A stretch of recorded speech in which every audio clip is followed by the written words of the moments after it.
안녕하십니까. 제도권 주식 분석입니다.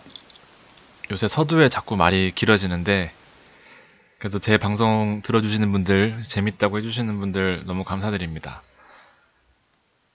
그런데 저는 재미로 하는 게 아니라 진지하게 하고 있습니다. 봐주시는 분들이 지금 자꾸 많이 늘어나고 계신데요. 더 종목 고르는 게 더 조심스럽습니다. 근데 이제 오래 경영을 해온 회사의 입장을 이제 제가 조사를 하다 보면 어떻게든 이제 우리 회사원들이나 우리 인생처럼 어떻게든 살아가려고 하는 그 회사의 모습이 자꾸 눈에 선해서 이제 제 삶 같고 잘 됐으면 좋겠다는 그 마음이 들다 보니까 좋은 점이 많이 보여요. 좋은 점만 또 많이 보이는 경우도 많고요. 그래서 이 말씀을 먼저 드리고 투자 판단하실 때는 그래도 좋은 점도 있지만 나쁜 점도 잘 판단하셔서 냉철하게 또 빠질 때 잘 노려서 그렇게 들어가시는 게 좋다고 생각합니다. 또 서두가 길었습니다. 자, 차트 먼저 보실게요. 한국 콜마 오늘 준비했고요. 40% 하락한 모습이 여기 차트에 그려져 있습니다. 여기 40%. 이 차트는 사실 제가 그린 게 아니에요. 실적이 나오는 차트들은 제가 임의로 어떻게 선을 그으려고 하지 않아도 이 차트가 사실은 심리잖아요. 심리. 그래서 요 보시면은 이제 200일선 경기선을 뚫지 못했다라는 것을 차트가 인식을 하는 순간 이 시장의 모든 심리들이 반영이 되는 거죠. 이렇게 또 200일선을 부딪히고 저항선 삼아서 빠지는 모습이 보여지고 마찬가지로 한 번 더 시도했다가 실패를 한 거죠. 거래량까지 터뜨리면서 시도를 했지만 또 실패하다 보니까 200일선을 또다시 하회하면서 뭐 여러 가지 상황을 겹치면서 일단 가파르게 하락한 모습을 보였습니다. 그리고 나서 40% 정도 하락하고 반등하는 모습을 보였는데 사실 조금 더 일찍 왔었어야 됐습니다. 제가 왔었어야 되는 타이밍은 요 구간이죠. 보시면은 파란 선은 21선이에요. 까만 선이 5일선이고요.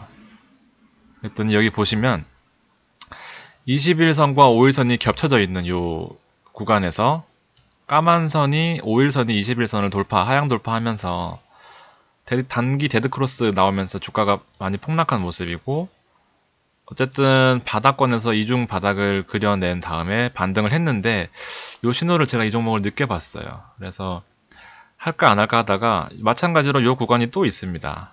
이제 5일선이 21선을 지지 삼아서 또 요 지지하는 선들이 무너지지 않고 차트 모양을 그려주고 있어요. 그래서 제 생각에는 짧게 요 그 전 저점을 지지 삼아서 타이밍이 한 번 정도는 있을 것 같다는 생각을 했습니다. 그래서 몇 개의 캔들이 더 그려져야 되겠지만 일단은 요런 정도는 베팅을 해볼만 할 것 같아요. 제가 오늘 나무래퍼시픽을 어저께 밤에 술 먹고 1시 넘어서 1시쯤에 또 했는데 아니나 다를까 오늘 5.5%가 올랐어요. 그래서 이걸 할까 말까 하는 것보다는 일단 다 말씀을 드리고 판단을 여러분이 하시는 게 좋을 것 같다는 생각을 했습니다. 어쨌든 차트상으로는 뭐 흐름이 나쁘지 않은 것 같습니다. 한 번은 베팅해 볼만 하고 이거 또 제가 이거는 아닙니다. 이거 아예 지워버려야 될 것 같아요. 괜히 또 착각을 일으켜 드려서 죄송합니다. 뒤에는 지웠는데 또 밑에 내려가 있네요. 예. 아무튼 이게 이제 길게 보면 조금 더 길게 보시면 어쨌든 박스권 안에는 있어요. 이제 우여곡절이 많았던 회사이기 때문에 그래서 전저점 수준을 보시면 2007년 초 수준으로 다시 돌아온 모습이고 2017년도에 실적은 어땠는지 미중 무역 전쟁 때문에 10월달 이후에 낙폭이 크긴 한데 과연 올라올 수는 있는 종목인지 한번 살펴보겠습니다. 일단 공매도 거래량 수준은 10만 거래량 정도에서 왔다 갔다 하고 있고 최근에는 조금 눈치를 보고 있는 상황입니다. 거래량이 줄어들었다는 게 긍정적인 이슈가 될 수 있어요. 하락 추세에서 거래량이 이 작았던 거래량보다 올라오면서 상승하는 부분이 좀 더 긍정적이라고 보여지거든요. 그래서 일단 보시면은 외국인 비중이 높은 종목입니다. 한국콜마 같은 경우에는 외국인 비중이 40%라서 공매도에 대한 위협은 늘 존재한다고 보시면 됩니다. 그래서 흔들림이 커요. 화장품주가 좀 그렇지만 이제 아래 위로 많이 흔들립니다. 장중에서도. 그래서 스캔들 보시면 몸통이 좀 큰 편이고 단타를 치기 좋은 종목이죠. 화장품 업종 같은 경우에는.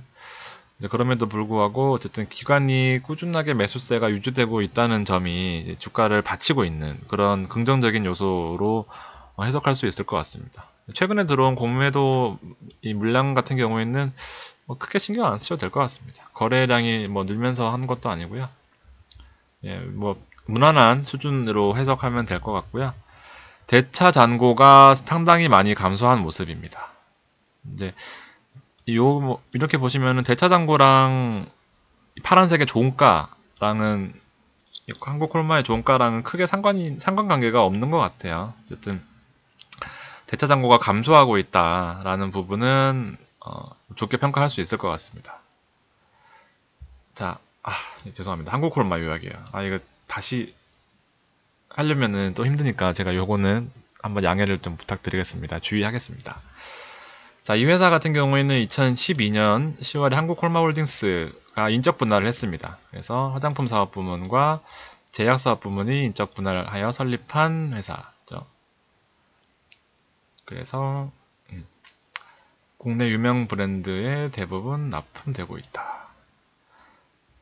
그리고 연결 기준으로 확대된 매출을 실현하였음. 어쨌든 뭐 코스피 종목 같은 경우에는 이 매출 확대되는 부분은 거의 기정사실화 되어 있는 부분인데 이제 안에 내용이 중요하잖아요. 그래서 CJ 헬스케어를 인수합병한 부분이 있고 이제 이 부분 때문에 이제 전기에 적자를 실현했습니다. 이제 이 회사를 인수하면서 차입금을 많이 빌려 썼어요. 그래서 그 이자 비용이나 원금 상환하는 부분 때문에 어쨌든 어닝 쇼크가 났었습니다. 그래서 주가가 많이 하락한 모습이 있고 이 한국 콜마 같은 경우에는 화장품을 판매하는 회사가 아니라 이 판매하는 회사에 화장품을 납품해주는 중간 단계의 역할을 해줍니다. 이 OEM이라고 하잖아요. 이 OEM도 하고 ODM도 하고 이제 요 최종 판매 회사 아모레퍼시픽이 한국콜마한테 화장품을 만들어 달라고 이 설계도까지 주는 거를 OEM. 아니면은 한국콜마홀딩스가 기술력을 갖추고 있고 이 제조 도면까지 가지고 있기 때문에 최종 만들어서 넘기는 게 ODM. 둘 다 가능한 회사입니다.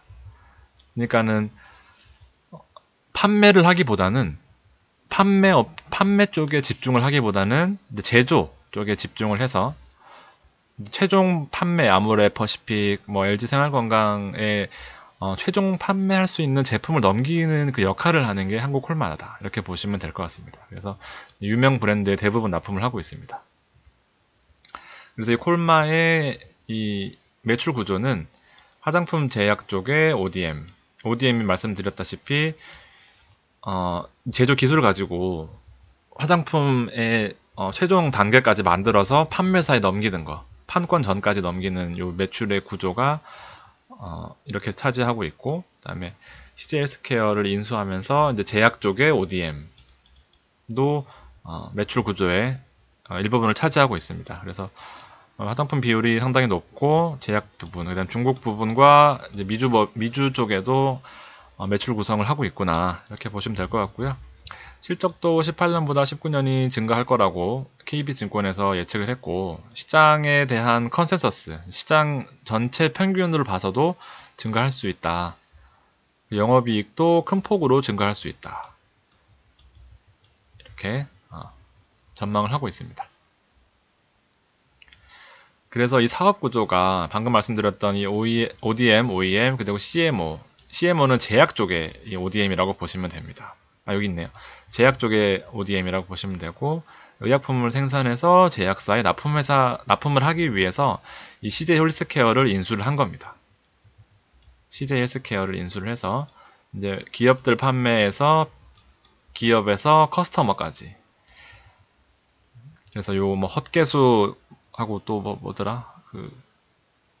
술 먹고 해장하는 그것까지 판매하는 그런 좀 소매 부분에서 어느 정도 비중을 높여가는 그런 단계에 있다고 보시면 됩니다. 그리고 해외 법인도 아까 있다고 말씀을 드렸죠. 중국 쪽과 미주 법인, 그리고 이제 애터미, 커버코리, 아모레퍼시픽, 그 다음에 미국에서 유명한 에스트리더, 로레알, 상하이 자와, 중국에 있는 이 글로벌사 다 화장품을 제조해서 납품하는 그런 역할을 하고 있습니다. 그래서 CJ 헬스케어가 사실은 시장의 뜨거운 감자였어요. 그래서 인수 당시에 차입금 증가 때문에 재무 부담이 높아졌고 일회성 비용 때문에 실적 부분에서 어떻게 좀 손해를 본 부분이 있었습니다. 이제 9천억 원 수준이었기 때문에 뭐 상당히 좀 큰 자금을 투자했다고 이렇게 보시면 될 것 같습니다.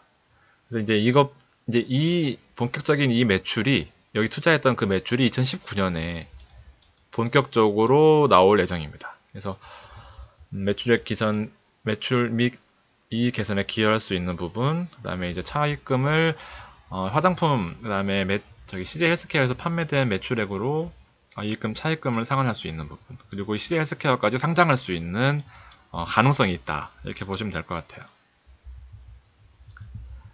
그래서 이제 중국 법인 매출액 수준은 조금씩 늘어나고 있다. 네, 이렇게 보시면 될 것 같습니다.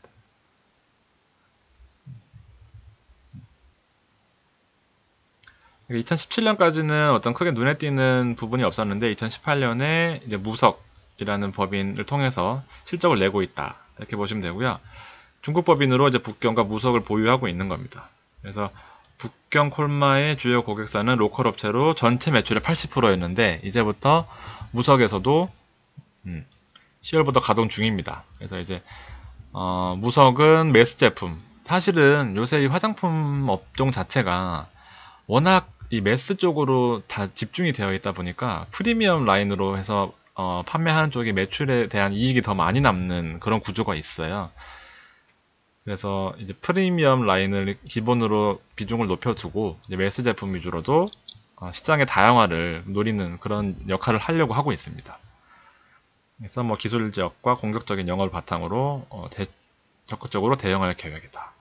중국 법인 이렇게 보시면 될 것 같고, 다른 이슈는 CJ 헬스케어. 그래서 제약품은 아직 블록버스터급 제너릭 의약품이 있는 게 아닙니다. 그래서 아직까지는 눈에 띌 만한 기대할 수 있는 그런 상황은 아니기 때문에 뭐 기대와 우려를 동시에 내면서 헛개수 컨디션, 이렇게 브랜드로 알려져 있는 2019년부터는 단계적으로 성장할 수 있을 것 같다는 게 시장의 전망입니다. 그래서 이제 이렇게까지 말씀드렸는데, 이제 눌림목이잖아요. 사실은 이제 전자점이라는 수준에 대한 이 기대감이 있잖아요. 요 두 번 찍고 올라온 반등하고 요 또 구름대에서 일목균형상 선행지표잖아요. 요 파란색 구름대를 뚫고 올라온 부분이 분명히 저는 긍정적이라고 보여집니다. 어쨌든 이 스프링 같은 존재인 것 같아요. 여기서 반등을 했는데 또 전 저점 수준에서 눌려있는 이 스프링이 사실은 튀어 올랐을 때는 더 크게 올라갈 수 있습니다. 그래서 손절 라인, 만약에 짧게 보신다고 하시면 이제 손절 라인은 조금 보수적으로 보시고, 여기 떨어지면은 이건 손절해야 됩니다. 사실은 요 지지선에 대한 베팅을 하는 거기 때문에, 최근에 장이 많이 빠지고 어저께도 제가 또 밤에 2% 빠질까봐 무섭다고 말씀드렸는데, 또 밤새 일어나서 또 그렇게 하락하면은 사실은 이 좋은 자리도 크게 소용이 없잖아요. 그래서 짧게 보수적으로 보시되 위로는 좀 높게 볼 수 있는 그런 매력이 있는 종목이라고 보여집니다. 그래서 결론은 현재까지는 이제 이익을 많이 이 기대를 많이 충족을 시키지 못했는데 여러 가지 요인을 말씀을 드렸고, 그다음에 외형 성장에 기대되는 2018년은 사실은 이제 차입금 때문에 쪼그라들었었지만 2019년도에는 괜찮을 것 같다 라고 보시면 될 것 같습니다. 네, 괜찮은 종목이죠. 사실 분석하다 보면 자꾸 종목은 괜찮은 부분만 보여서 꼭 안 좋은 점도 참고하셔서 이렇게 좋은 판단 하시기 바라겠습니다. 감사합니다.